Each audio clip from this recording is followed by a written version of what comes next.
Good afternoon, YouTube. Welcome to Fairface Dale Productions. So today we're going to be changing out the battery on my Beta 390. Now it's not really a how-to video as much as it is meant to be informational, more so about lithium batteries in dirt bikes. So the key advantage to lithium batteries in dirt bikes is that they are lightweight and they generally contain more power than a larger, heavier lead-acid battery. There are some advantages and disadvantages to this. I'll start with some of the advantages, which the first one would be that lithium batteries tend to have, we'll just kind of go through all of them. Lighter weight, they have a higher natural voltage, which means that they generally provide better constant power to your bike without dipping in voltage for whatever reason. They also charge much faster than your standard lead acid battery. Some of the disadvantages are that you have to have a pretty robust charging system. If your bike can't put out at least 13.2 to I believe 14 volts, right around there. If it can't put out that voltage, then you're pretty much stuck with not properly charging the battery. So that's one of the disadvantages, and we'll talk a little bit more on that. This particular battery that I have here is a GET lithium battery. This is made by Athena. They make some good products like big bore kits and other things, so recommended to me by a local shop, and I trust those guys, so we'll try it out. If you have any issues, of course, we'll deal with the warranty. My Beta came with a lead acid battery, and now we'll talk about pros and cons of lead acid. But I've got some theories about why some Betas may have came with AGM batteries versus lithium. So, for example, my Beta 390 here came with an AGM battery, and when Mark got his 500, it came with a lithium battery. Glass mat batteries are a sealed battery. There's no leaking. It can be flipped upside down or whatever, and it's not going to hurt nothing. The disadvantage to most AGM batteries and lead acid as a whole is that they are not good at being deep cycled. So most automotive lead acid batteries should never be drained below 50% of their charge. That can damage the cells. They can no longer charge to their full capacity anymore. So that's a huge disadvantage. If you drop too far in voltage, you can damage the batteries.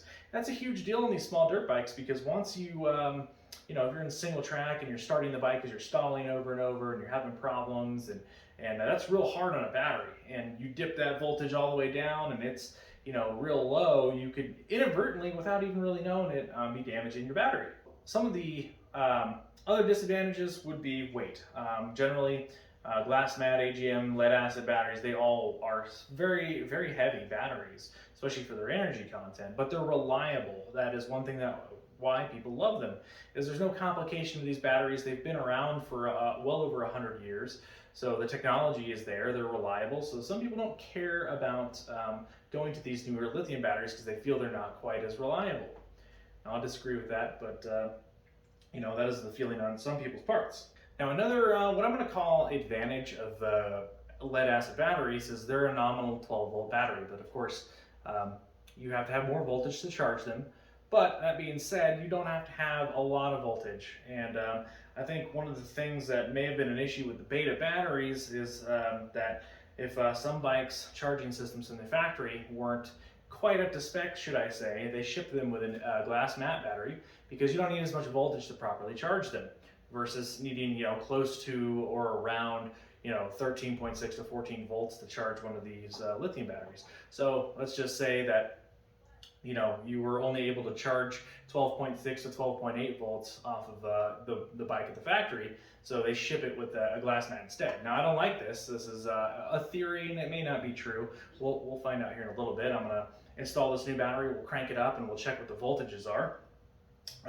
But this is real important when you're installing a lithium battery, to make sure that your charging system is at the proper voltage to charge one of these. Otherwise, if you've got an older bike, it may be good to diagnose what may be wrong with your charging system, or stick with a glass mat battery. A little bit more on the Beta's charging issues. So pretty much from when the fuel injection and stuff started for these bikes, they've had some issues with the electrical on the bike. Mostly it comes down to the wiring in and of itself. So the primary wiring harness, a lot of times, I guess, was either the quality, the connection types, or the gauge of wire was just not consistent. And some bikes charged fine, some bikes had problems. So Beta eventually remedied this problem when they came out with a replacement wiring harness for any customers that have charging problems, battery issues, so on and so forth. They'll send you a charging harness for free. But I think they may not have addressed this issue initially at the factory, and that's what caused this problem. It bit them in the butt. I think some people may have came with these glass mat batteries. They switched to a lithium, and the bike wasn't charging enough or has high enough voltage to charge these batteries, and then they have problems. So I know newer beta bikes, 2020 and up, I think solve this problem. They don't have any of these issues. So we'll find out here in a little bit. Oh, another side note on lithium batteries is because they're smaller, they come with these foam inserts so that you can properly mount your battery in here without it rattling or flying around. All right, guys, so here we go. I got the lithium battery installed. Now, sadly, my old rubber strap that was holding the lead acid battery is toast.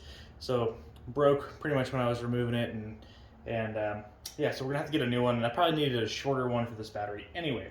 So, but what I did to install this is I added some foam that all comes with the box. For the new battery, I had some foam on both sides and the bottom to kind of lift it up and really snug up the battery in here and have some foam in here. And I just stuck an extra piece on the front because it had extra. By the way, this battery weighs almost nothing. I would say that this old lead acid battery, I don't know, 6 pounds? 5-6 pounds at least. Yeah. And this was a whole 100 cold cranking amp at 6.5 amp hours. That 6.5 amp hours is, of course, going to be at a different voltage. Okay, and as you can see here, I have just El Cheapo picked up a cheap multimeter, essentially just to keep in my RV. And yeah, I have a real good, expensive, large multimeter, but these are really fantastic. And I found that these EverStart ones from Walmart are accurate enough. I mean, they do most things that you need them to do for basic electric work.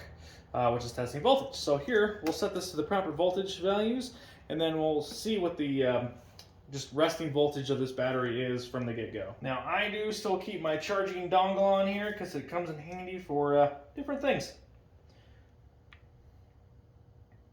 All right, so this battery is sitting at 13.1 volts, which is not fully charged, but in a good place. I would say that's close to fully charged. Nominal for this battery, I believe, is 13.4 volts rested. Now let's see what it is when we start the bike. Hopefully the vibration isn't too bad. Y'all are strapped to my handlebar, so we'll see how this goes.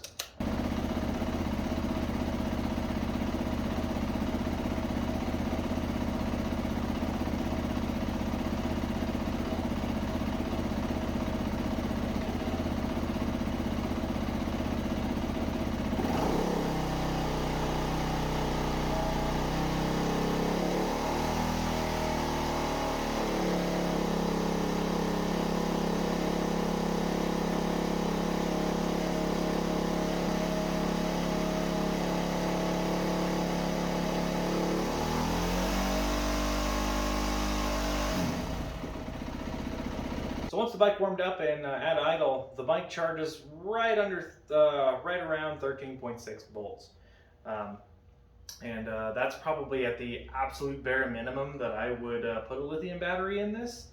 And then interestingly enough, at higher RPMs, 2000 RPMs and above, you actually drop voltage on this bike. So I dropped to about 13.3 volts while riding, or I guess while at idle or higher. Now, and I think the reason why that happens is because the electrical load of the fuel pump as well as the injector. So I think those take a fair bit of power along with the headlight, and that may be causing the voltage drop at higher RPMs.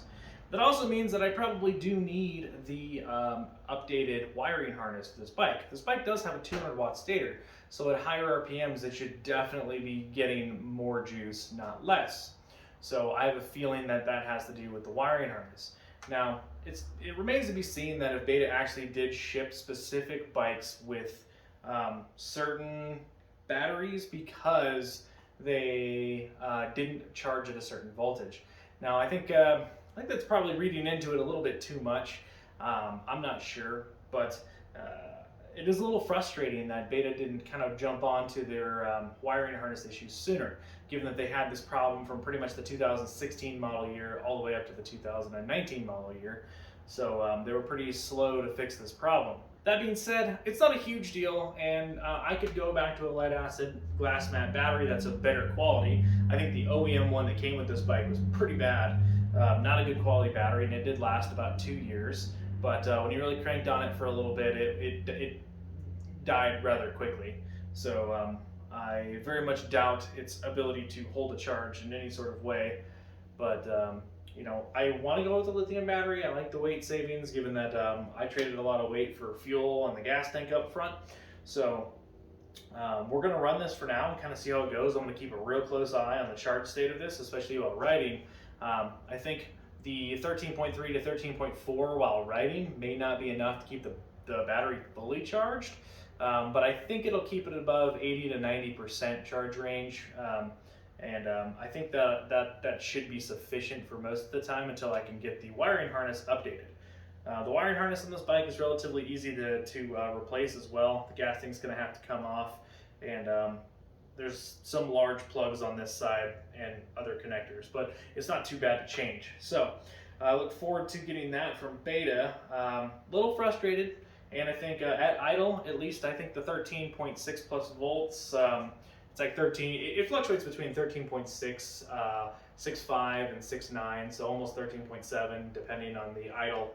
So that's pretty decent, I think, if at idle at least the battery gets some juice. All right, guys, so just real quick, it's actually been the next day later. We went out riding the whole day yesterday, so probably about a solid 6 to 7 hours of riding, and I wanted to check and make sure that the charging system was keeping up with the battery. So here we go. You can see that after a whole day of riding, lots of stopping, starting, that kind of stuff, the Beta was able to keep the battery at a 13.45 volts. So that means the charging system on my Beta is adequately charging this battery, which is good to see. I guess that 13.6 to 13.7 is good enough for keeping the battery going. So I'm real excited about that. Makes me happy because I was a little bit worried and didn't want to have any charging problems, so I'm going to keep a close eye on it still. But I think after an entire day of riding, if it was going to kill the battery, it would have done so probably pretty quickly. 13.4 is the maximum charge that the lithium should be at. So recapping a little bit, if you want to go for a lithium battery, there's some great advantages. They do cost a little bit more, and they save you a lot in weight, and they give you a little bit extra power for starting and overall runtime. But yeah, you get it in your initial cost. Also, you got to make sure your charging system's good. But you know, if you have an older bike and you're wondering about switching to a lithium battery, if your battery is currently working and you could care less about the couple extra pounds, then I wouldn't worry about it. There's really no downside to having a lead acid battery. They're a proven technology. They don't have problems. And you know, talking about cold weather, by and large, the lithium batteries can have some more issues with below freezing temperatures, but most people store their bikes inside and we don't ride as much during the freezing temperatures, so I kind of negate those for dirt bikes. The other thing is if you're going to buy a lithium battery, buy a quality lithium battery. There are tons of El Cheapo Chinese eBay batteries out there. You do not want to buy those cheap lithium batteries. You could literally catch your bike on fire, have a battery explode, or something else. The lithium ion chemistry is much more complicated than good old lead acid. So these little batteries have pouches inside of them for the cells. If any of those pouches expand, explode, get punctured, or you get some cheap Chinese made battery that is substandard and one of the cells ends up getting knocked loose or something like that, it could be a huge deal. You could, it could be very much a safety thing. So lead acid doesn't really have that problem. After some quick searching on the internet, I did find that this particular Get battery recommends a charging voltage of right around 13.8. Online, most people say that as long as you're above 13.5, you can charge a lithium battery sufficiently. So there's a little bit of differences between the different the types of batteries. At the end of the day, whatever battery is working and is reliable for you is what you need to use. And if you're looking to save some weight and go to a lithium battery, pick up a multimeter, or if you already have one, check your bike's charging voltage. You know, whether it's a Beta or an old DR350 or any bike, you're going to want to make sure that your investment in a lithium battery isn't going to be all for naught because the charging voltage isn't correct. So I've seen some betas on the forums searching around with this battery problem that will not charge past 12.9 volts. So that is very low. In fact, that would be insufficient to charge, I think, pretty much anything. So mine isn't as bad, but I think I'm going to do the upgraded harness, and we'll go from there. So I appreciate you all watching, and if you've got any questions or comments, drop it in the comments section below. Like my video if you enjoyed them, and I always appreciate a subscribe if you feel so inclined. For fun, I'm going to check the voltage of the old battery, and this was hooked up to a turbocharger all the way pretty much up until we disconnected her here. Let's see what she got. 12.6 volts. That's actually pretty nominal. So my guess is this battery probably has a bad cell in it. One of the singular cells in here more than likely went bad. Could be from jarring around dirt biking, and it could just be quality control. I've heard a lot of bad things about these Moto batteries. So if you have a bad cell, oftentimes it will, when it doesn't have a load, it'll read nominal voltage. And then as soon as you put a load on it, it'll drop. I no doubt if I put a load on this, it would drop all the way to 9 volts. So, yeah, interesting. This for sure wouldn't even run the fuel pump when I kick the bike on. So, all right, guys, I'll catch you all later. Fair Face out.